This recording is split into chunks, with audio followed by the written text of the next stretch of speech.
Pernahkah terpikir oleh Anda mengenai para perempuan yang memberikan seks oral kepada suami mereka? Hal itulah yang akan saya bahas hari ini, dan saya mohon Anda untuk menyimak dengan sungguh-sungguh, sebab saya akan membagikan sebuah kisah yang dapat membantu pemahaman Anda lebih dalam tentang topik ini. Tetaplah mengikuti saya, dan nyalakan notifikasi agar Anda tidak melewatkan cerita kami berikutnya. Anna dan Manuel telah menjalani ikatan pernikahan selama 1 dekade. Pada mulanya, kehidupan bersama mereka terlihat bagaikan sebuah dongeng. Pertemuan mereka terjadi di sebuah pesta teman, dan sejak momen pertama itu, ketertarikan yang kuat langsung terasa. Tatapan hangat dan selera humor Manuel yang menawan berhasil memikat hati Anna, seorang perempuan yang penuh energi dan berorientasi pada tujuan. Setiap hari yang dihabiskan bersama menjadi sebuah petualangan kecil, diisi dengan makan malam romantis, perjalanan spontan, serta percakapan panjang dan menyentuh hati yang mengikat mereka lebih erat dari sebelumnya. Namun, seiring berjalannya waktu, bahkan momen-momen yang paling jelas sekalipun mulai kehilangan ketajamannya. Setelah 10 tahun membangun hidup bersama, Anna menyadari bahwa percikan api yang memulai kisah mereka kini tak lagi bersinar terang. Gairah itu perlahan-lahan memudar, tergantikan oleh kebiasaan rutin dan tanggung jawab keseharian. Kehidupan menghadirkan tantangannya sendiri. 2 anak kecil yang terus-menerus membutuhkan perhatian, pekerjaan yang semakin menegangkan, serta rumah yang memerlukan perawatan harian. Semua hal ini mendorong keintiman ke pinggiran, menjadikannya sebuah sudut yang hampir terlupakan. Anna mengenang masa lalu dengan rasa rindu, akan tatapan mata yang hanya sesaat, ciuman singkat di dapur saat memasak, jalan-jalan di malam hari, di mana mereka saling berbagi mimpi tentang masa depan, dan percakapan panjang di ranjang hingga fajar tiba. Semuanya kini terasa samar, hampir tak nyata. Meski Anna mencintai Manuel, ia tak dapat mengusir perasaan bahwa ada sesuatu yang hilang di antara mereka. Terkadang, bahkan ketika berada di ruangan yang sama, ia merasa kesepian, terputus dari pasangannya. Ia tidak menginginkan pernikahan mereka merosot menjadi sebuah hubungan yang dingin tanpa ikatan emosional, yang dulu pernah mendekatkan mereka. Ia tahu sesuatu perlu diubah, namun ia tak paham apa atau bagaimana caranya.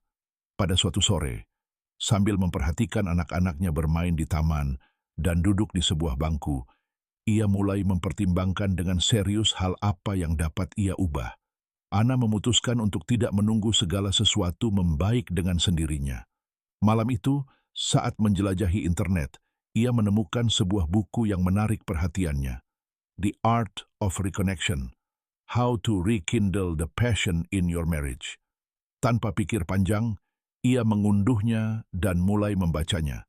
Saat membalik halaman demi halaman, ia merasakan sesuatu terbangun dalam dirinya. Buku itu tidak hanya menawarkan nasihat, tetapi juga wawasan yang mendalam tentang pentingnya menjadi rentan, keberanian untuk mengungkapkan keinginan dan kekecewaan, serta bagaimana kurangnya komunikasi secara bertahap mengikis cinta. Anna pun tersadar bahwa keintiman sejati tidak hanya dibangun di atas fisik, melainkan juga di atas keterbukaan emosional, rasa hormat, dan ketulusan. Terinspirasi oleh bacaannya, ia membuat sebuah keputusan. Malam itu juga, setelah anak-anak tidur dan rumah menjadi sepi, ia memutuskan untuk berbicara dengan Manuel. Sulit baginya menemukan kata-kata yang tepat. Ia tidak ingin terdengar menyalahkan atau membuat Manuel merasa bersalah. Namun ia paham bahwa kejujuran adalah hal yang penting. Manuel, yang lelah setelah seharian bekerja, terkejut dengan keseriusannya, namun tetap mendengarkan dengan saksama. Anna bercerita tentang perasaannya, betapa ia merindukan ikatan yang pernah mereka miliki, dan tentang ketakutannya bahwa hubungan mereka akan sekadar menjadi rutinitas. Ia mengakui cintanya yang masih ada, namun juga mengakui bahwa ada sesuatu yang hilang. Manuel, yang terkejut sekaligus bersyukur atas kejujuran Anna, menanggapi dengan lembut. Ia pun telah merasakan jarak ini, meski tak pernah mampu mengungkapkannya dengan kata-kata dan menganggapnya sebagai konsekuensi alami dari waktu.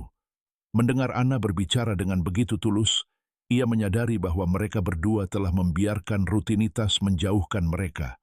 Malam itu, untuk pertama kalinya dalam waktu yang sangat lama, mereka berbicara terbuka tentang perasaan mereka.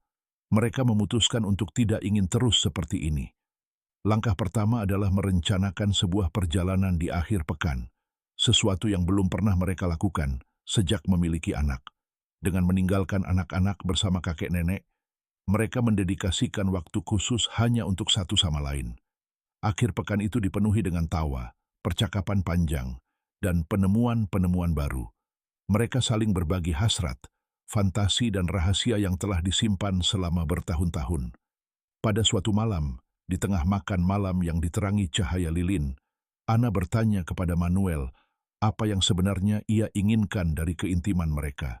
Setelah jeda sejenak, Manuel mengakui bahwa ia ingin lebih dekat dengan Ana, tidak hanya secara fisik, tetapi juga secara emosional. Ia tak pernah berani mengatakannya dengan lantang karena takut disalahpahami.